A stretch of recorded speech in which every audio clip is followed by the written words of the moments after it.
What's up guys, Saf here on SuperSaf TV, and we've got a very special unboxing for you guys today.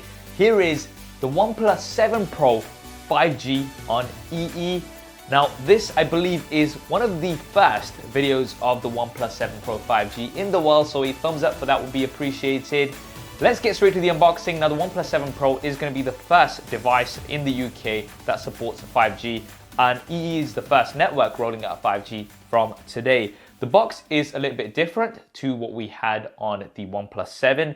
We do have this blue sleeve here, which says, "The future is in this box. Get ready to become one of the first members of the 5G community."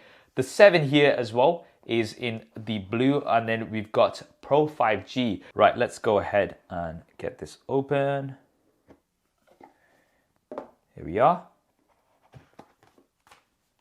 Now the unboxing experience is very similar to what we had on the non-5G OnePlus 7 Pro. So we've got a clear case, we've got some paperwork, we've got some OnePlus stickers, an invitation letter, SIM card ejector tool, a USB Type-A to USB Type-C cable, which is in red, as well as a 30-watt warp charger, which is very, very fast.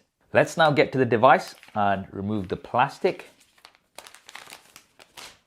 And we have that beautiful nebula blue. I gotta say, this is probably my favorite color on a smartphone right now. And you'll notice right away that the design is identical to the non-5G OnePlus 7 Pro. The biggest difference here at the back being that the OnePlus logo also now has a 5G symbol right next to it. Another thing to note is that the 7 Pro 5G edition is only going to be available in this nebula blue color.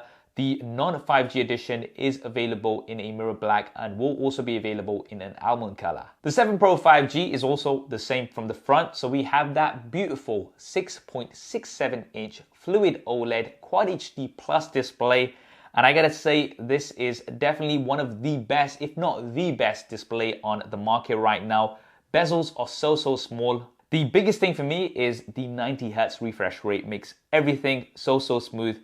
And that's going to be especially useful with the 5G connectivity. Now I've noticed that the 5G edition does have this new wallpaper, which looks really quite slick. It goes from a purple to a sort of teal. This wallpaper is not available on the non-5G edition. Now what makes these devices different is on the inside. The 5G edition does have Qualcomm's X50 Modem alongside the Qualcomm Snapdragon 855, and that is what's going to enable 5G. Also, the 5G edition is only going to be available with 8GB of RAM and 256GB of UFS 3.0 storage. But apart from that, everything is the same as what we've got on the OnePlus 7 Pro. So we do have the stereo speakers. We've got the in-display fingerprint scanner, which is super fast. There's the pop-up 16-megapixel front-facing camera with an f2.0 aperture. And we've got the same triple rear-facing camera setup. And that includes a primary 48-megapixel sensor with an f1.6 aperture, a telephoto camera, which is going to give you up to 3 times optical zoom at 8 megapixels, as well as a 16-megapixel ultra-wide camera with a 117-degree angular view. Now, if you want to see how this camera stacks up against the competition, I have done a SuperSaf style camera comparison of the OnePlus 7 Pro versus the Samsung Galaxy S10 Plus. You can check out that camera comparison in the cards and in the description. Now, what about the battery? Well, you still have the same size battery, 4000 mAh. Now, it's going to be interesting to see how well this performs in terms of battery life because of the X50 modem. Is that going to be more taxing? These are things I'm going to have to find out. Now, 5G, I did get a chance to do an early test with EE in Covent Garden, London. Of course, it's being rolled out, 5G is, so I can't review it as yet, but we were able to get speeds of around 500 megabits a second download, which is very impressive. And to compare it to 4G, I did try downloading a video file, which was around 900 megabytes. And on the 5G edition, it was saying around 1 to 2 minutes, whereas on 4G, it would have taken around 6 to 8 minutes. Now, once again, I want to emphasize that these are very early speeds.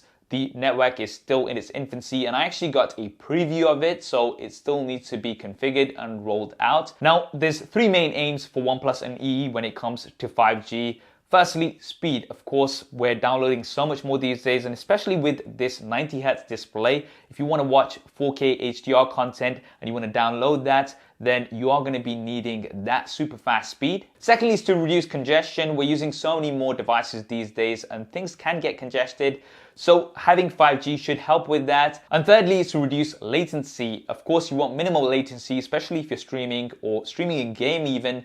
And these are the things that 5G is going to be aiming to help out with. Once again, I do have to emphasize that it's very early stages for 5G. It's just been launched today, so things will get better and improve as time goes forward. But for me, things do look very, very promising. What about you guys? Definitely let me know in the comments below if you're going to be picking up a OnePlus 7 Pro 5G and if you're going to be one of the early adopters on EE with 5G.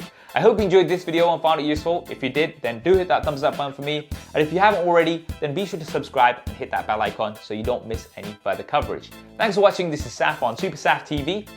I'll see you next time.